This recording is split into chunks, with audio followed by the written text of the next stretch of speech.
Hey, how you doing? This is Darren Elkins, host of Veterans at Ease YouTube channel. Wanted to thank you for tuning in and subscribing and liking and sharing.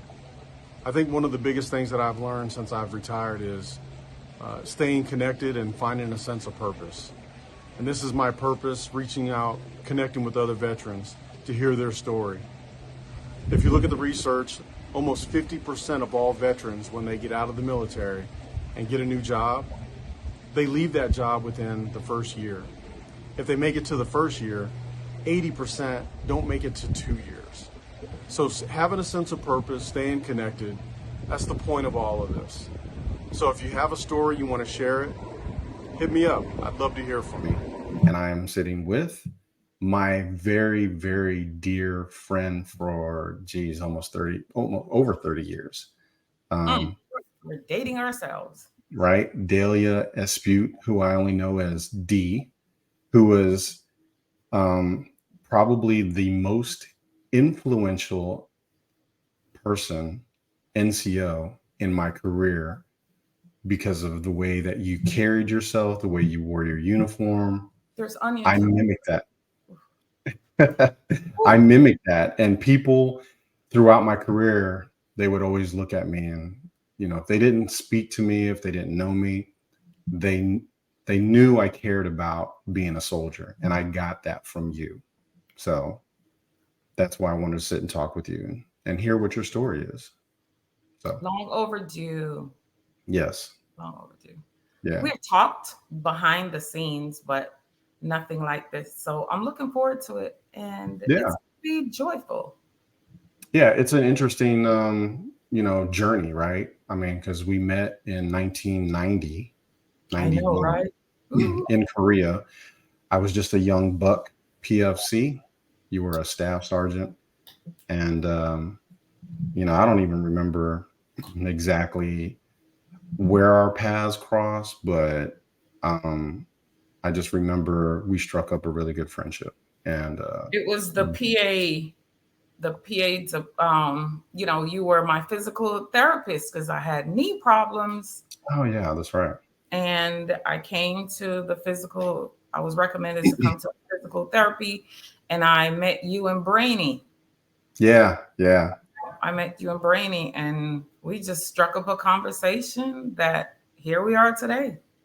Yeah. Yeah. So, I mean, that's the beautiful thing about the military, the Army, right? It's just lifelong friends and important friends.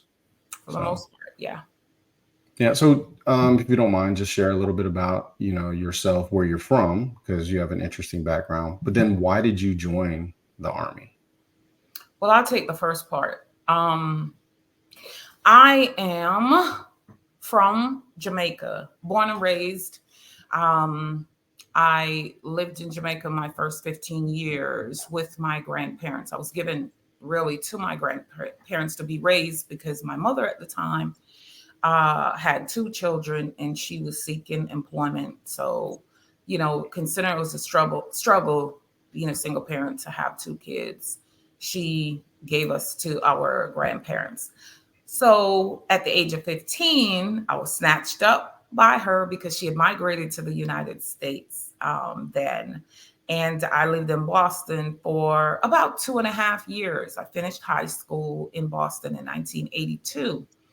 And I decided to join the Army. And it's interesting enough to know that I joined the Army not because I wanted at the time to be all I can be. I eventually did that. But I was in a home that was very toxic and I was molested by my stepfather. So I wanted to do something with my life that did not get me in trouble. I wanted to be productive and not be a product of society. So a good friend taught me into joining the Army. And I was like, me join the Army? And I did. I was scared. I didn't know anything about the military, carrying a weapon. I was scared of a weapon. But I joined the Army in 1982 and retired in 2004. Wow. That's Yeah. awesome. Yeah. Um, so you said that you didn't know anything about the Army. You were kind of using it as a platform to kind of get away and create something for yourself. Yeah, Did you I have just an idea? Go ahead. did I have an idea what the Army was about? No, I was going to say, did you have an idea before the Army became an option of like what you wanted your life to look like? Oh, yes. When I was growing up in Jamaica, I thought about being a nurse. So I wanted to be a nurse. Even when I signed the paperwork to join the military, I wanted to go into into the medical field. And I signed up for the Air Force at first. That's another interesting story. But they were taking too long, and I was tired of being in that home. Can you imagine a child being, abused physically, mentally, emotionally? You just want to get away. I didn't want to run away because where was I going to go? So I just wanted to leave. So I went back to the recruiter and he said, yes, you got to wait a year. I don't know why the Yeah. medical field is always so long, but I just took my paperwork from his desk, went over to the Air Force, which was right next door, and said, hey, from the Air Force to the Army's desk, and said, hey, can I sign up? They were like, yes. If my recruiter is still alive, I think he had the best recruit ever because he did not have to go anywhere to find me. Right. And You can leave today. yes. So he tried to get me to leave immediately. And when I got to the reception station, something happened. I don't know what, because here it is, 43 years later. I don't know what happened, but something happened. And I had to go back home under the delayed entry program. And that in itself was just crazy. But I stayed for like 3 months, got paid for it, thankfully. Yeah. And Oh, then, that's good. That's yeah, good. at the time, that was some good money. Yeah. Um, I so had the same kind of story. Go ahead. I'll yeah. So I was able to go in 3 months later and I went active duty. I didn't want to hear anything about the reserves because they told me briefly about the reserves. I didn't want to do that. I wanted to go active, and I'm glad that I did, because I think if I'd enlisted as a reservist, I probably wouldn't have lasted, because that was not me. I wanted to be a soldier. I wanted to do this full time to ensure that I had the financial backing full time. Yeah. So I enlisted for 3 years, and at the end of my 3 years, I extended for 9 months because my MOS was given a bonus, and then I got promoted within my first 3 years to Sergeant E5. I was like, whoa, this is Yeah. amazing. And then I reenlisted, and every time I was just getting promoted, below the zone. So I said, wow, I'll just make this a career. Yeah. And 22 years later, I was standing in front of a crowd being recognized as a retiree. That was electrifying. It was on fire, Yeah. but it was a bittersweet because I went in when I was 17. So what was I going to do now? What's Yeah. out there in the world? I don't know anything else but putting on boots and spit shine. And the only kind of civilian clothes I knew how to put on was my mini skirts and Itaewon. Oh, yes, I So remember. that was And your that was nails. different. The nails, boy. Yeah, that was different. But I learned quickly that I needed to use the resources that's out Mhm. there to adjust. However, I'll caution by saying I still have not adjusted, No. because the lifestyle of the military, and I'm sure you can attest to that, is embedded in you, and you can never change that. I don't care what people say, oh, I'm a civilian now. No, you're Yeah. not. You're still a soldier. You're just a retired one. I think that's that's a really good point, because I think a lot of times people look at the military, the Army, as a career versus a lifestyle. And I always say it's the DNA of the Army. It's part of my DNA, right? Mhm. As a person. And it sounds like the same for you, right? So when you joined at 17 years old, you didn't plan to retire, right? It No, wasn't like you no. joined and it's like, okay, I'm going to do 20 or more years. And I Yeah. think a lot of us who join don't have the foresight to say, I'm going to join, I'm going to swear in. 20 years is the minimum goal. Oh no. Initially you just have the mindset that you want to complete your enlistment. Yeah. Because so much happened, especially, for females in the military. So much happened: career changes, marriages, families, medical. Because people have taken a medical discharge to get out because of different things. They may have gotten hurt, and or in the war, so they have to be discharged. So no, you don't really think that it's gonna be a retired status. So you're going to take it to the end of the road. You don't think about that until you get really, really into it. Maybe after 10 years, that's when you look and says, wait a minute, I've spent 10 years. Maybe I need to keep going for 10 more, because that is retirement for me. And what does retirement consist of? Retirement consists of me being taken care of for the rest of my life. Yeah. Great points. I mean, you hit on a lot of topics that are interesting to me. As you go through your career, you start kind of taking on more baggage, more experiences, right? Family, PCS moves, friends, finances, cars, houses, that kind of stuff. And you kind of grow into more responsibility, more authority, more blame, if you will. And you take on a lot. And it can be difficult to unpack that baggage. Yeah. And so, I think it's interesting that you mentioned that you did 22 years, and then what do you do after that? How do you prepare for that? And so for you, you've been retired for almost 20 years. How did you prepare? What did you do? What lessons learned? So, I was in the war, and transitioning from being, deployed to civilian life was difficult, because I was in a special unit. As an active duty soldier, I was assigned to a reserve command. And a lot of people thought I was a reservist. Nothing against the reserves. I'll say that. Nothing against the reserve, because at the end of the day, our left breast pocket says United States Army. But I was an active duty soldier assigned to a reserve command right here in Orlando, Florida. And before you go on to that, what was your MOS?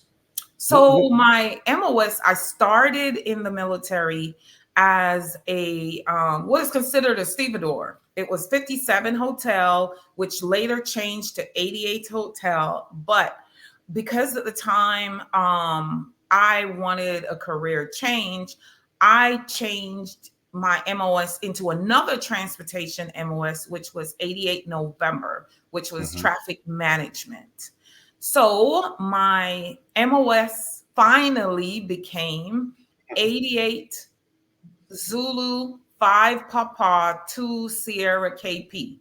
So the 88 is my MOS designator transportation. Z Zulu, because I retired as an E8. 88 Zulu 5 Papa for parachuting. 2 Sierra, because I'm Battle Staff qualified, and KP because I was a Korean linguist. So my long MOS is 88 Zulu 5 Papa 2 Sierra KP. And I have secondary. So my initial primary MOS became my secondary, along with 71 Lima, which we know 71 Lima is administrative. So you were airborne transportation. Cool. I was a unique individual. 5'11". You were 6 feet when you joined, 5'11" after you retired? I think I'm 5'2" right now. Which was why we met, because my knees are shot, still shot. I can't even do a squat for life. Yeah. Okay. Well, I didn't want to interrupt you. I didn't mean to interrupt you, but I wanted to, to explain what your MOS was and how, what your background was and how it took you towards, the trajectory of your career? Yeah, so I'm glad you asked that because as a transporter, you normally don't get the assignments that I received. But I was one of those individuals where you have to take initiative and kind of maneuver, steer yourself in the different directions. So, for example, as an 88 November, you get assigned to, regular units. What I did was, I was into networking. And that was how I got to the 82nd Special Operations Command, 18th Corps at G5, because I met people who knew someone who knew someone. And instead of me going to a regular assignment, I spoke to those individuals who knew sergeant majors in the right places that assigned me to those jobs where I could work for general officers like General Franks, General Akers. And even my last assignment here in Orlando was a special assignment. I got to work for now retired Lieutenant General Jack Stokes. He became the CAR, the civilian, the chief of the Army Reserve, not civilian, the chief of the Army Reserve. So I had great, assignments only because I positioned myself by using the resources that were around me and the people. Because if you did not, for one, you would not get promoted. And I wanted to be that unique, soldier, because how many females you know of that was in the 82nd as a transporter or is a Korean linguist? I don't know if there's any outside of me, but I did that specifically so I could get promoted and so that I could, be all I could be. Now that I'm here, I could be all I could be. I think a lot of people think that, if you just do the minimum in form, you'll have a successful career. But there's a lot of soldiers that I've had and I've talked to over my career that they get out at 6 or 8 years and they say, well, the Army sucks. It didn't do anything for me. And I think a lot of that is because they didn't do enough for themselves, or they didn't find out how to navigate, those resources and connections. So what you're, what you're saying is, you make those connections, you find the resources, and you just continue to ascend through your career and develop and grow, and then pass it down. Right. Yeah, you pass it down leads you to tremendous, tremendous opportunities. If it wasn't for the networking and the people that I met along the way, being in the positions that I was assigned to, or the positions that I was in, my life on the civilian side now would not be as great as it is, because the jobs that I've had over the years, it's been a few, thankfully, but it was because of, people that I met along the way, people I knew because they knew my background, they knew my work ethics, they knew how disciplined I was, and they knew that I was smart. So that's how I was able to get my jobs. Well, congratulations on that. Thank you. I had to put that in. I mean, like I said before, you were a huge influence on my life and my career. Just the way you carried yourself, the way you mentored me. So I'm one of your, I guess, prospects.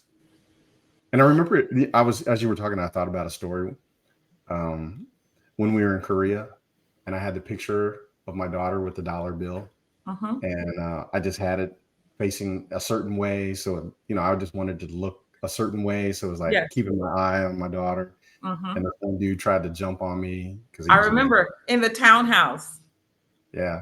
And he was like, what you know about that? And man, you were like, Yep. I remember that. We were trying to get us some fried chicken. Yeah. And he used to always get on me about my tuna sandwiches. Grilled. Oh God. Do you eat tuna anymore? I do, but not like that. I mean, that was just kind of a habit. My God. You ate so much tuna.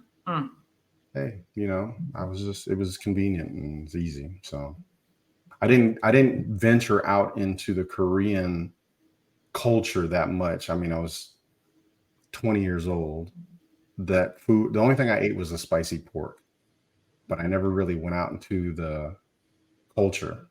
2011, when I was stationed there, I lived in Korea. I was like you. I was living in Korea. I was Korean. It was awesome. Well, I had 250 Koreans. So Yeah. I couldn't help it because some of them did not speak English at all. And how do you communicate? And they have Yeah. a saying, when in Rome, do as the Romans do. Yeah. So, you just had to maneuver in there. And I wanted to be successful because I don't know if you remembered the job that I had in Korea. I was the transportation supervisor Yeah. for Seoul and Area 2. And it was a big deal because I was a new staff sergeant. I had 6 months time and grade, and they threw me in this E8 position. Again, I was placed in that position when I got to RDD, the replacement detachment, because I ran into one of the drill sergeants that I had 6 years prior to that. And he was like, where are you being assigned to? And I said, second ID. He said, no, no, no, no, no, no.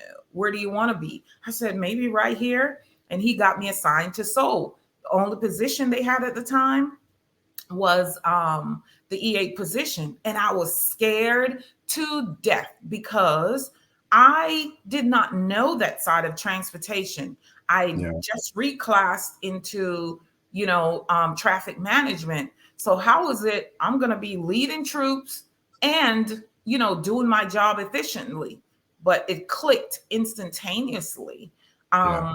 The civilian manager that was there, Korean guy, um, he knew transportation. He wrote the Bible on transportation, right? So I used him. I would spend nights in my office talking to him, reading the regulation, just to get familiar with how to maneuver, how to sign documents, how to look different things up. Because if you remember, a month after I got there, um, the war kicked off, Yeah. Desert Shield. So everything ramped up. People could not get their personal property delivered because they were not coming in anymore. All planes were diverted to Southwest And Asia. we weren't going out either. So there was stuff that was being hold Yes, baggage and everything yes, was yes. stuck. It was, So I yeah, had to learn fast. I had to read that regulation yeah, inside out. And there was no Google back then, you right. know.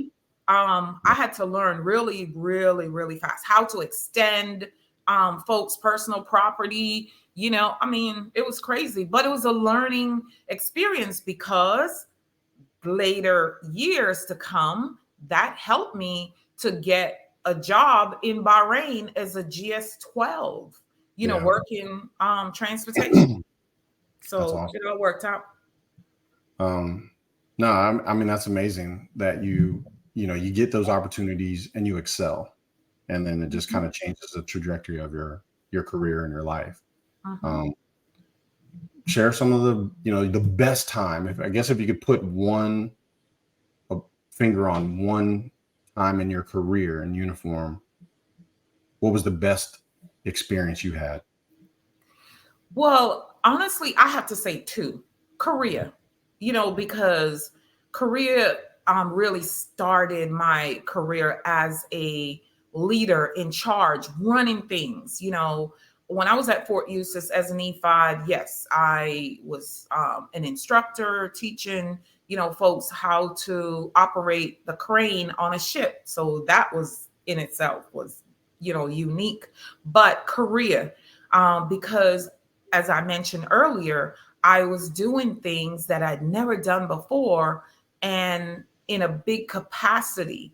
Then the second thing was when I was deployed to Southwest Asia, working at the Kuwaiti naval base. Hmm. We were in the midstream of the war, and operating the capacity that I did, we had oversight of over 4,500 people, all the branches of services. So you're in war, you have a job to do, and here it is. I was an E8. How do I do it? I use the resources and the people that were around me. They were very instrumental, to my success, to include the partnership with the Kuwaiti military.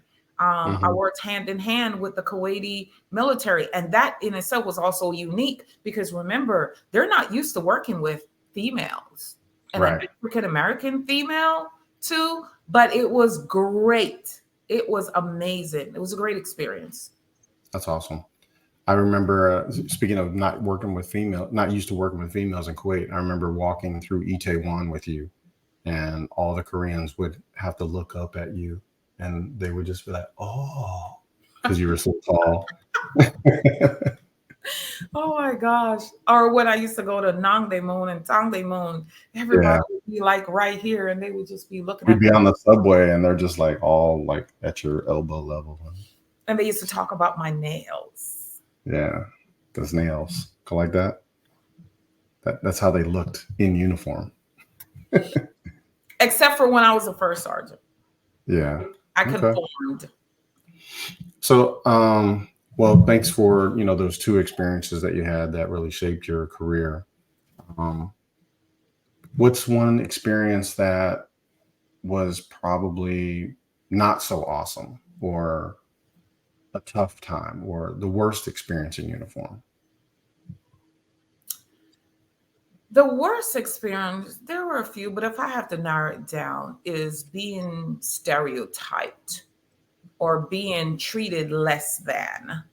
Hmm. As an African American female, I take it another notch or another step further to say, being, from the Caribbean, I used to hear that I was promoted because of my minority status, not because of my work ethics. And I was furious because I was a hard working soldiers. And if anyone out there who have worked with me, who have known me for 40 something years in the military, know that I did not shack up on my responsibilities because I believed in the military. And I was raised to do any and everything to your full potential. So that I did not like, being stereotyped. And it went on through my entire, career. When I was in Special Operations Command, I was the only female in one of my units with all Special Forces Hmm. guys. There was one other guy that was the supply sergeant. But, I was airborne. I was a linguist in this unit. The guys did not treat me badly. My first sergeant, I'll never forget him, Spooner. I don't remember his name, but his name was First Sergeant Spooner. He treated me, without respect because Hmm. I was a female and they were used to only a all male unit. Yeah. And I had to prove to them that I was their equal. I jumped with them, I deployed, to different, areas in PACOM, with them because I was a soldier. Yeah. I was a soldier just like them, but he treated me differently. I remember when I went to battle staff because all the other guys, they were failing battle staff. So I said, I'll go to battle staff. And it was a last minute thing. I had like 2 days to be prepared. And when I Yeah. went to battle staff, he put out in the battalion staff meeting that I was going to fail as well and come back home because all the other guys that, preceded me, they failed. And guess what? When I found out that he said that, 7 weeks later, I graduated and I bought him my diploma and threw it on his desk. And I said, how you like me now? Yeah. Sounds like those are more of his failures. That if his NCOs are going to battle staff and they're failing, then he didn't prepare them well. Mm-hmm. So taking ownership, Yeah. right? Yeah. Yeah. No. No. Thanks for sharing that. I think same, similar. We've had the same kind of similar experiences. Um, and I wonder if maybe that's why we kind of connected and clicked so well, because you're being from Jamaica. I've been to Jamaica, and there's like a litany of you know ethnicity colors in Jamaica. So it doesn't matter. You just dark skin, light skin, Asian looking. you know, and so you just see people for who they are. You know, everybody's kind of one love, right, in Jamaica. But Our in motto is out of many, one people. yeah, Mhm. and so for me, and being in the army and being in uniform, being biracial, you know, not really fitting in to certain, you know, not black enough, not white enough, We had maybe many Puerto Rican. conversations about that. Yeah. Yeah, maybe Puerto Rican, could be Samoan, you know, and Iraq could be Iraqi, but not really fitting into one, you know, pigeonhole or one peg hole. And so you get a lot of hate and you got to prove yourself and you got to like show that you're intelligent, you're well spoken, that you can execute and, you know, as well as look good. I remember when I was at the LTC, Bolic instructor, man, I got a lot of hate because my uniform was pressed. I looked good. I hadn't deployed yet. And they, you know, the officers gave me some shit. But then when I proved myself, they were like, damn, man, that's the best NCO we've had here. You know? So Here's what I saw of you, which was the reason I think I was attracted, to you from day one because of the type of person you were. You were funny, you had a good heart, and it was nothing that I'd ever done before. We had a unique, and still do to this day, I feel, we have a yeah, unique relationship. And um there are things that we have endured together behind the scenes that we've shared in friendship unlike no other. And you were just the type of person to me that it's not that you were trying to belong or you were trying to stand out, but you stood out because of who you were. You cared about people, you cared about your patients.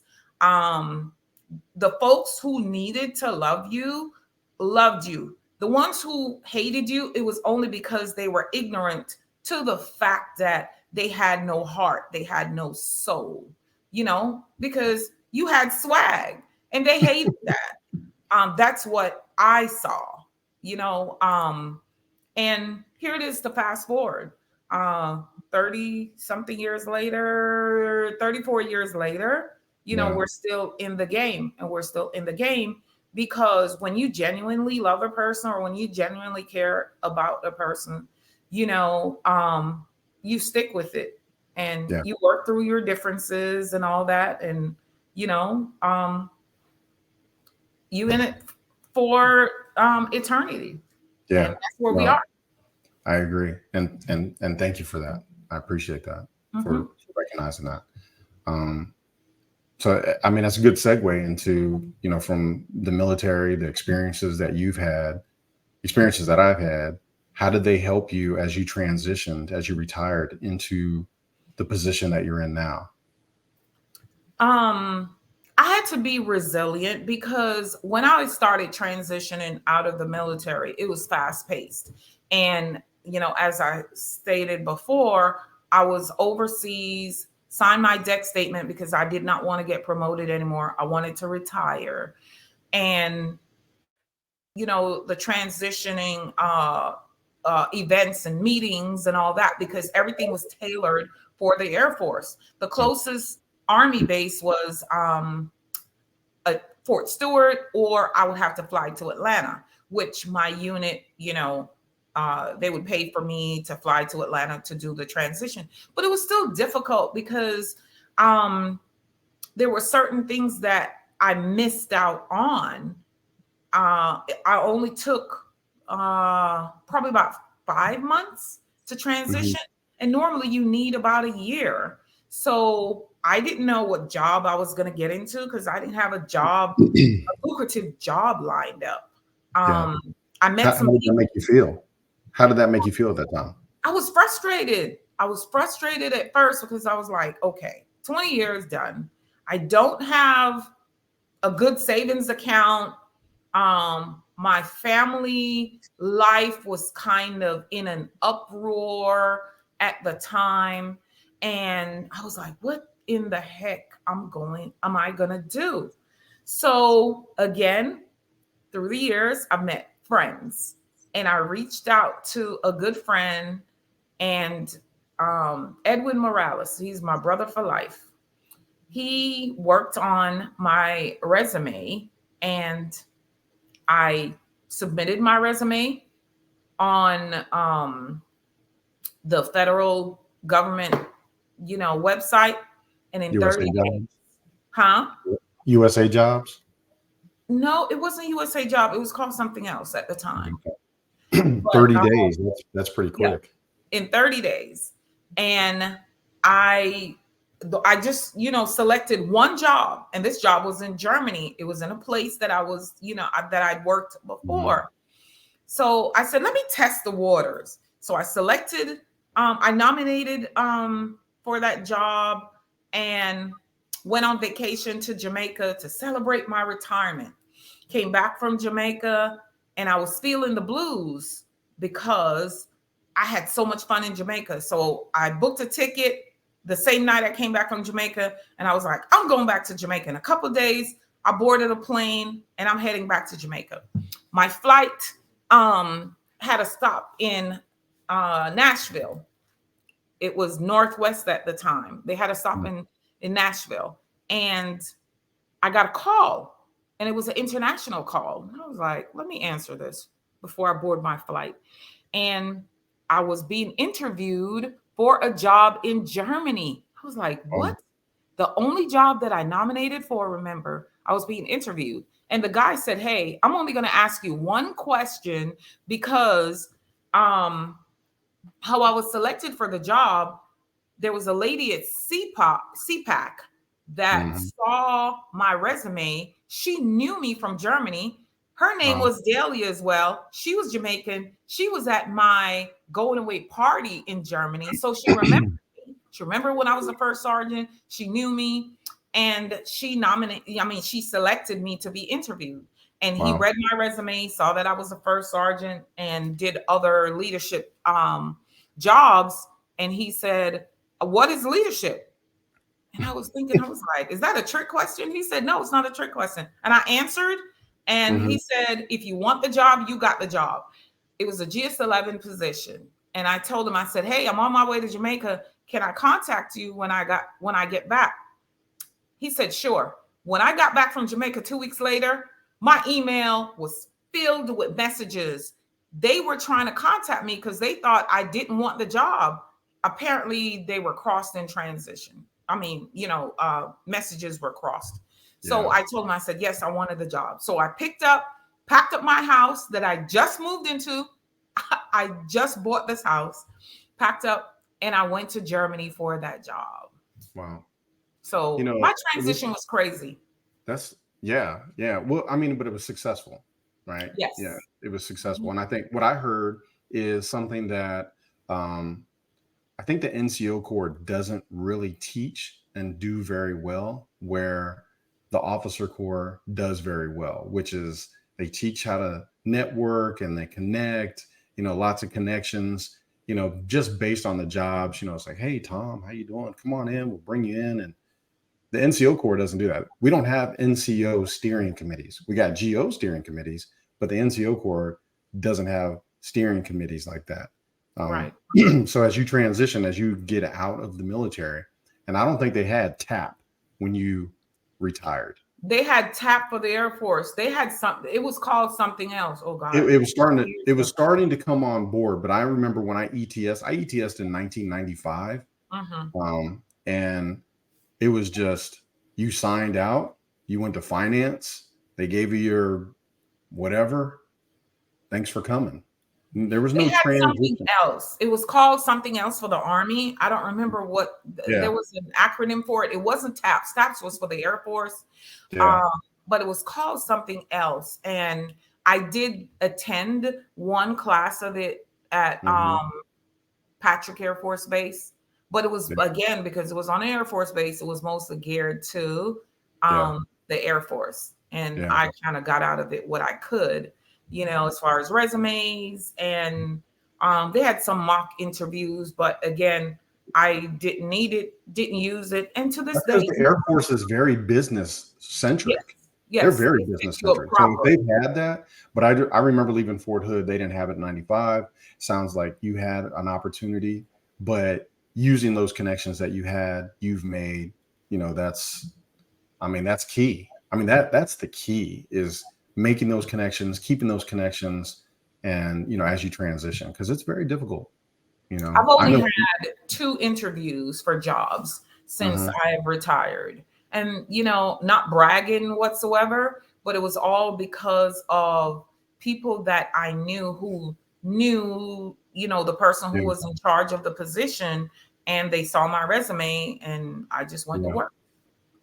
Mhm. No, no, that's those are tools that people need to, when they're in or as newly transitioning, need to rely on those connections, make those connections. That's, Yes. that's what I feel, because that's what happened for me. That's how I ended up in the position that I am in right now, because I made a connection who connected me with somebody else, and it just kind of trickled down. Because when I retired, I had a very specific plan for my life as I retired, and because priorities, somebody else comes in, new leadership, different priority. So I was in a dark gray area when I retired, trying to find specific jobs. And then when I did have a job lined up, I got selected, I was interviewed, and they were like, "Yep, we want you." And then administration changes, new policies came in. You had to wait 180 days before you can go from active duty to a GS position. That job went away. Oh, wow. So there was a lot of frustration when I transitioned. Um, but I wanted to ask you, with those tools, it sounds like kind of employed a lot of the tools that you experienced and learned when you were in active duty, and it's helped you um, transition into new jobs. But what is your purpose now with the position that you're in now? Can you explain that a little bit? And then what is your purpose behind that The purpose in my job or in my advocacy? in your advocacy? Okay, so when I retired in 2004, I was thinking, oh, all right, what do I do now? Yes, I got to get a job and stuff, but how do I give back to a country that did so much for me? Because as an immigrant, um, some people take it for granted. I did not. I wanted to give back. And I even took it one step further to say I wanted to give back to my veteran brothers and sisters. And when I was overseas, I did a limited amount of advocacy Mhm. because it just was not, the resources was not available, and my job was very toxic. Yeah. Um, I was working a lot. I was working a lot because that Yeah. was the I'm plan. going to ask you a question. Hold on. When you say you want to give back, what do you want to give back? I've heard that a lot, but what is giving back? Giving back meaning you are assisting others. It's not about giving money or giving resources or whatever. Giving back is helping those who are in need, because they're not only in need of money, they're not only in need of car, houses, they're in need of any and everything, both mentally, physically, emotionally. So a Mhm. part of you giving back is taking your heart, looking into what their needs are, and ensuring that they marry up with whatever is out there to assist them. Because so many of us who have transitioned out of the military, don't know where to go, have mental issues, have been abused or whatever. And because we don't know where to go, we don't have anyone advocating for us, giving Yeah. us. That's why I say giving back. That's how I give back. And that's how I encourage people to give back. It's not about, saying, okay, let me donate $1,500. That's giving back. No, Yeah. that's not giving Yeah. back. Giving back is giving your heart, being there for those who are in need, financially, physically, mentally, emotionally, all that. Holding space with veterans. Yes. I think I like to, use that term as holding space and then helping them identify what it is that they need. Mm-hmm. So I'm thank you for explaining that. I think it's important that, people understand, because you can drop $1 or $10 or $100 in to a charity, but it doesn't necessarily mean that's what, veterans want Let's put a versus. Band-Aid on the problem. Mhm. Yeah, because there's so many different barriers for different veterans, whether it's PTSD, whether it's musculoskeletal injuries, whether it's job, housing, whatever. Holding space and listening to veterans and service members to identify what is the need, what is your need. I think that's the Mhm. most important thing that we can do to give back. True. So, but that's just me. But continue. I didn't want to, it wasn't meant to interrupt you. I just wanted to. What was the question again? What is your purpose and your advocacy? Okay. Yeah. So like I said, I wanted to give back. So I figured if I place myself in the community, I will be that tool that people can use in order to get their problem fixed. Mhm. Meaning I get messages from folks. I got one yesterday saying, "Hey, how do I get reimbursement for transportation at the VA?" Because everyone thinks I work for the VA Yeah. because I'm embedded in, advocacy. And I gave him the answer. You can file for your transportation if you go to the VA or you use an outside agency that's fee-based. A lot of people don't know. A lot of people don't do it. I'm guilty. I don't file for it because I live down the street from the VA. But Yeah. you can file for the VA. So I position myself to be that tool when there's a veteran in need. For example,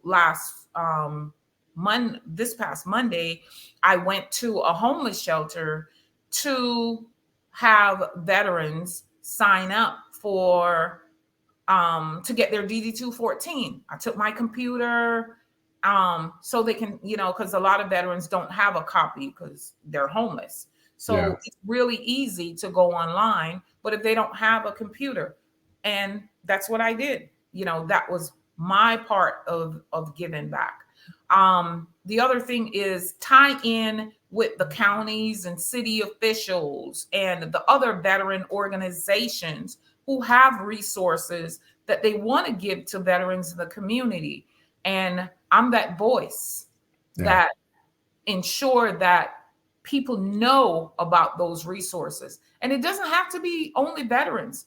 It could be spouses and their children, because there's so many resources out there for spouses and children. And if they don't know, they don't know, and they're not going to, receive the information or receive their resources. So my purpose in life, and I don't get paid to do this, is to ensure that no veterans and their families are left behind, because I'm diving into the agencies Yeah. I love that.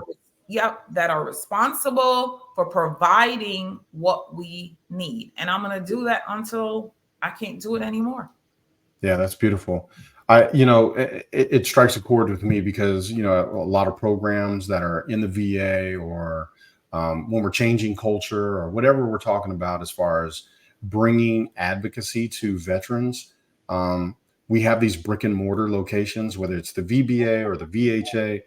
And I just think that sometimes the big system forgets that we need to get into the living space of veterans, right? You got to go out to where they operate, because they're still working, they're still raising families, they're still trying to make ends meet. And then they say, well, just come over here, and sign in, or, register over here, or come to this thing, versus those resources going out to the veteran, meeting them halfway, meeting them in their space. I think that's where I think the internet has helped quite a bit, especially for our younger veterans. Our older veterans have some challenges with technology, so that's why we have to, be in their face. But I do think the internet has made it easier, but it's not as easy as one would think, where you just click on the button and log into va.gov or whatever, because there's so many different portals, and Right. you can go down a channel and get lost. So Yeah, most but definitely. I'm glad that that's your passion. It resonates out of you. It radiates out of you. It resonates with me. I love talking to anybody that will listen about gleaning information that will help make their life easier or better or enhanced. So thank you for being that, for walking the walk for PFC Elkins, who is still doing it. Thanks. I'm so proud of you. I know it would get emotional for me. I am so proud of you because you have always had that leadership heart, even as a PFC, because you cared about people, you cared about what you do. I remembered your boss. She was a major at the time. I don't remember her name. Rossi. Yes, Major Rossi. Yeah, Major Rossi. And the way that you used to take care of her, you just had this passion, and you took that passion now in what you do, because we have had sidebars, and the sidebars are always about leadership, leaders doing what they're supposed to do when they're supposed to do it. And if they're lacking that, I hear your frustration because of who you are. You have given it 100% every single time. And I was surprised that you didn't go all the way to CSM.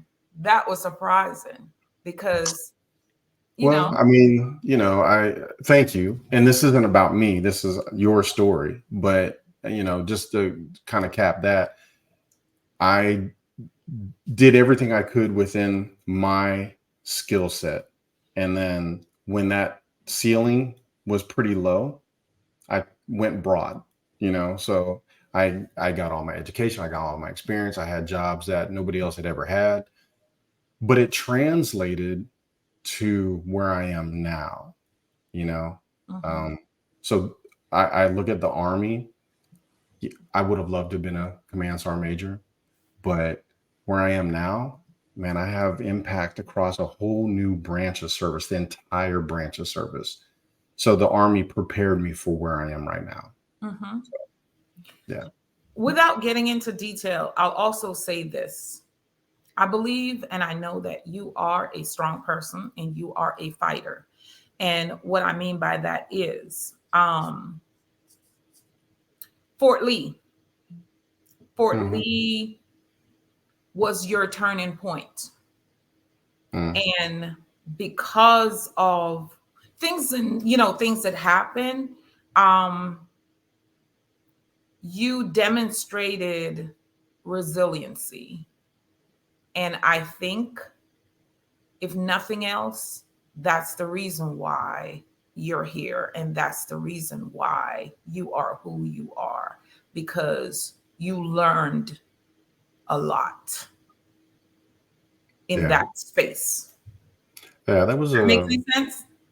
It does. Yeah. I mean, everybody, it was a pivotal time, and I'm just glad that you were there. Yes.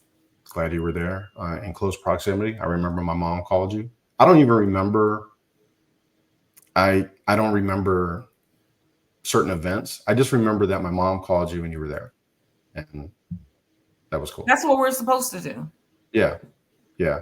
And those are the experiences that shaped me into what right looks like as a peer, as a leader, as a friend, as a, just holding space, just being there. Mhm. You do the most good for the most people, and you don't have to do a lot. You just be present. And There's onions in the room again. yeah, it's the fumes. But you know, I just and kind of like we'll bring this to some kind of closure, but I'll ask you one question on if there was anything that you could change about your career or your life where you are now, looking back. What's one thing that you would change? I wouldn't change anything about my career because it made me into the person who I am. However, for transparency, if I had to change any one thing about my life, it would be the decisions that I made to have certain people in my life that caused me hurt, that caused me harm, and put me in a position, especially currently, that I was not deserving of. So if I could change any one thing, it would be to erase those individuals who um, have caused hurt in my life. Do you think those individuals have helped shape you and strengthen you? Strengthen, yes. Strengthen, definitely, yes, because I did not think that I could survive the challenges that I was faced with. Um, the challenges put me into dark spaces, dark places, and I didn't think I was going to survive. And I didn't know how to get myself out of those things, even after me helping people to get out of those places and get out of those positions. I didn't know how to handle it myself. And I had to reach out Hmm. to the right people to say, hey, I need help.